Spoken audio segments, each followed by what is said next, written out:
এই ভাই জ্ঞানের রস বানাচ্ছিল, হঠাৎ দেখতে পেলো তার বন্ধু বাইক নিয়ে যাচ্ছে, বন্ধুকে ডাক দিল, এই রাজা। আর তখন বন্ধুরা শুনতে পেলো, বাইক থামালো, বলল কি অবস্থা, বললো আয় এদিকে আয়, এই জায়গায় বস, আয় আয়। আর তখন সেই বাইকটা ঘোরালো, আর বাইকটা ঘুরিয়ে এই জায়গায় বাইকটা থামালো। আর তখন বন্ধুটা বাইক থেকে নামলো, আর তারা দুজন কুলাকুলি করলো।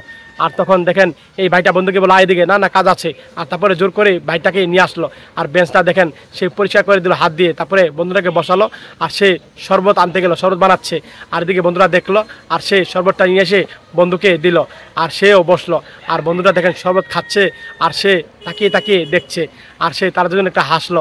আর তখন বন্ধুরা শরবত খেয়ে বললো শরবতটা অনেক দারুণ হয়েছে। আর তখন বন্ধু ঠিক আছে। আর তখন বন্ধুটা এক পর্যায়ে শরবত খাওয়া শেষ। আর তখন সে গ্লাসটা জায়গায় রাখলো, আর বন্ধুটা মানিব্যাগ থেকে টাকা বের করে দিচ্ছে, আর লাগবে না লাগবে না, আরে নে লাগবে না লাগবে না। আর তারপর দেখেন সে টাকাটা নিল না, আর দাঁড়িয়ে হ্যান্ডশেক করে চলে যাচ্ছিল। আর তখন বাইক থেকে গিয়ে মেসেজ করে দেখেন টাকা পাঠিয়ে দিল বিকাশের মাধ্যমে। বন্ধু দেখতে পেলো, কি করলা এটা তুমি?